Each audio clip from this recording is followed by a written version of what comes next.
Assalamualaikum warahmatullahi wabarakatuh. Salam guru penggerak, Bapak Guru Hebat Nusantara. Perkenalkan, nama saya Sumiati dari SMP Negeri 2 Piabung, calon guru penggerak Angkatan 6. Pada kesempatan ini, izinkan saya memaparkan refleksi terhadap pemikiran pendidikan Ki Hajar Dewantara. Menurut Ki Hajar Dewantara, pendidikan adalah tempat persemaian benih-benih kebudayaan, di mana di antara pendidikan dan kebudayaan adalah dua hal yang tidak bisa dipisahkan. Pendidikan dan kebudayaan adalah tempat untuk membentuk suatu peradaban. Kebudayaan antar daerah tidak ada yang sama. Bahkan kebudayaan antar negara juga sangat beragam. Keragaman inilah yang akan memperkaya dan memperkuat terbentuknya sebuah peradaban. Dalam dunia pendidikan juga demikian. Setiap anak mempunyai keunikan mereka masing-masing. Mereka mempunyai bakat dan ketertarikan yang berbeda-beda antara anak yang satu dengan anak yang lainnya. Oleh karena itu, mereka harus diberikan kesempatan untuk belajar secara merdeka sesuai dengan bakat dan minat mereka dengan tetap dalam arahan kita sebagai seorang pendidik.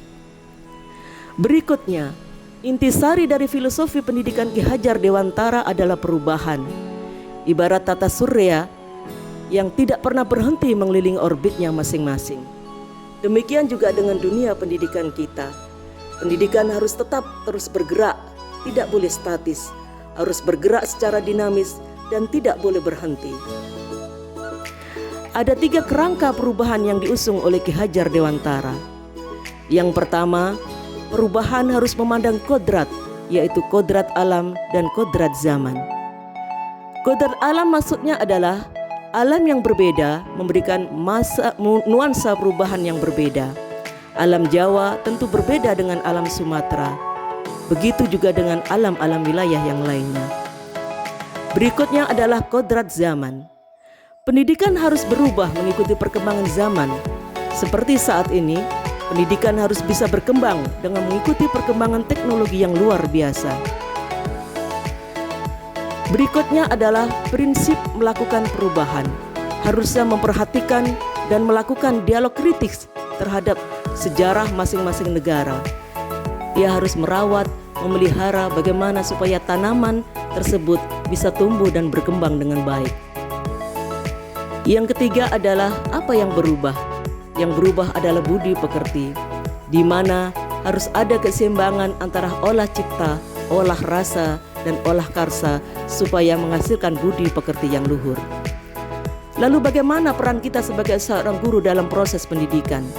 Menurut Ki Hajar Dewantara, seorang guru harus bisa memenuhi 3 hal, yaitu ing ngarsa sung tulodo, ing madya mangunkarsa, dan tuturi handayani. Di depan bisa menjadi seorang teladan yang baik, di tengah bisa memberi bimbingan, dan di belakang bisa memberikan motivasi atau dorongan. Lalu apa yang sudah saya lakukan ketika berada di sekolah sebagai seorang guru?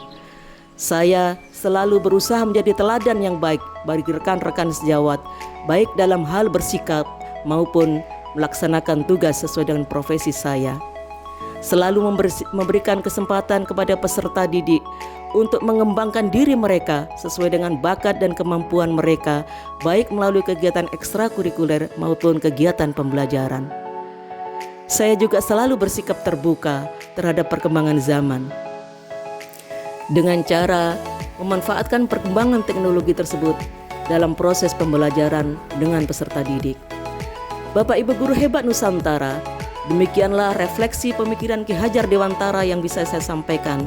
Semoga bermanfaat dan salam guru penggerak. Wassalamualaikum warahmatullahi wabarakatuh.